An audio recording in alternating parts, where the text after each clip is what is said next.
Yeah, you can hear me, can't you? Right, I'm going to have to copy and paste his name so I know how to spell it properly, but Luiz Elizondo is the guy I was talking about yesterday. Now, people may have heard about him because he was the head of the TTIP organisation. I'm not saying that I believe in aliens, but I'm not saying that I disbelieve Luiz Elizondo. But now, a point from yesterday was that when he was told about all this stuff, all this, I guess, X-Files stuff, it was already ancient history. So if you're told, I could put it politely, it's second, third-hand information.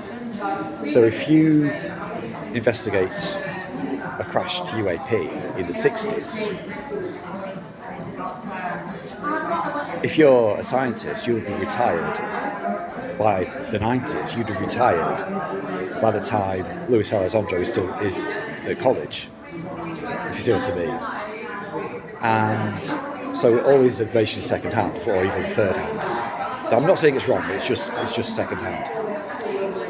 The important point of reading people are watching this film is now he doesn't say what scientific background he has. I think he's a chemist, but he knows his stuff. He knows his stuff, definitely. I'm not saying he doesn't know his stuff, but he doesn't have a historian's background. So we need to see what a historian, H word, says about historical accounts of Fortean phenomena. Specifically, really anything before probably 1948 or 1947 or the Second World War.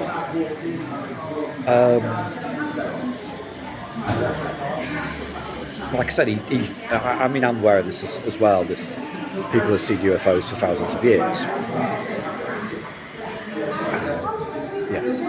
So I'm really tired. I wanted to get that point across, but it's interesting. I mean, what needs to be established is a timeline for these entities, or whatever we call them. So it's. I think my point is, if there were fewer accounts and they all started after the A-bombs were tested, you could believe, quote unquote, I'm doing air quotes here, it is aliens, or it was aliens. But if you talk about the same kind of objects, entities, for hundreds of years, I'm not sure. My point is, it makes sense that an extraterrestrial civilization that is capable of sensing Earth, maybe through a few light years away, they would tell you testing atomic bombs. Although they'd have to be pretty close in astronomical terms to know this. So that sort of makes sense that they come over to see what all these little apes are doing. I don't know if I'm making my point across properly. So in a way, I'm sort of saying, if there were fewer UFO sightings and they were more recent, some of it will make sense. So if we only had UFO sightings in the 60s and it was specifically about nuclear bases and stuff, or nuclear submarines or military sightings, I could believe it was aliens. But because it's been going on for so long, there was. Maybe do your research. I mean, I know people say that can be a bit of a. So there've been odd phenomena from, to me, go back to the Middle Ages even further. But also the point is, you do have to really analyse each account on its own terms and try to work out if it's an exaggeration or just a myth.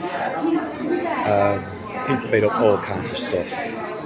Herodotus talked about sea monsters. If you believe everything, you believe in sea monsters, which is a bit,